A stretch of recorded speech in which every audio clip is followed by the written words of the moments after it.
مولانا ډاکټر راغلو چې تو بچیا به دلته نور علاج یې مونږ سره نشته دی.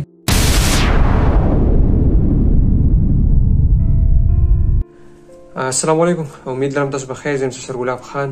دا ویډیو ما سره مخکې شریک کړی وم او د دې نه مخکې دوه سره رابطه وکړه. ما د دې نه بعد بیا ډاکټر مهران صاحب سره رابطه وکړه، کوم چې زمونږ د بانو بیګم فاونډیشن سی او ډاکټر مهران صاحب دی، هغه سره ما رابطه په دې وکړه. نو هغه پسې په خپله باندې لاړل هسپتال ته او د بانو بیګم فاونډیشن د طرفه چې څومره مرسته کېده هغه د سره ډاکټر صاحب وکړه. خوا لیدلی و.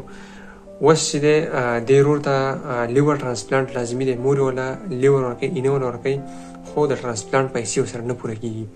دا دی د کور مشری پلار وفات شوی دی او مور پوره کوشش وکړو چې په سمه طریقه باندې پیسې پوره شي، خو پیسې پوره کېدل ډېر زیات مشکل دي. د ده لپاره یې ځمکه یې خرڅه کړه، هر څه یې پسې خرڅ کړل چې څه د دوی پاتې وو، هر څه یې پسې خرڅ کړل، خو پیسې نه پوره کېږي.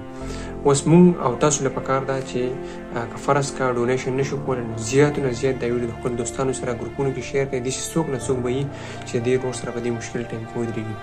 مرګ او ژوند د الله په لاس کې دی. کوشش کول چې دی نو مونږ صرف او صرف کوشش کولی شو. امید لرم چې دا ویډیو به تاسو د خپلو دوستانو سره شریکوئ. لیور ټرانسپلانټ چې کوم دی هغه ممکن دی چې ټرانسپلانټ ورته وشي. مور یې وله اینه ورکوي، هر څه برابر دی، صرف د پیسو کمی دی ورسره.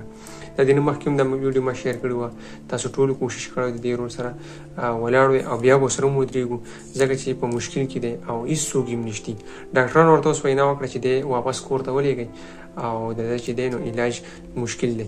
انشاءالله خبره چې هر څه د الله په لاس کې دي.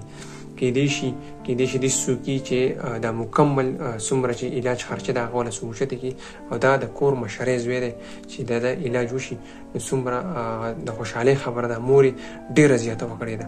اوس مونږ ته پکار دی چې دا ویډیو د خپلو دوستانو سره شریک کړو او په دې مشکل کې د ورور سره ودرېږو. انشاءالله په نیکسټ ویډیو کې ملاقات کېږي. دعاګانې کې ساتئ. د لوی الله په امان. مولانا ډاکټر راغلو چې تو بچیا به دلته نور علاج یې مونږ سره نشته دی. باقاعده یو علاج شته دی چې ته دا جگر چینج کړي، بس تو به دوباره نوې زندگی سټارټ شي او ته به صحیح شي، تو نه به د بیمارۍ او مرضونه ټول ختم شي او نور بس علاج دی نشته او کار نه شي کولی.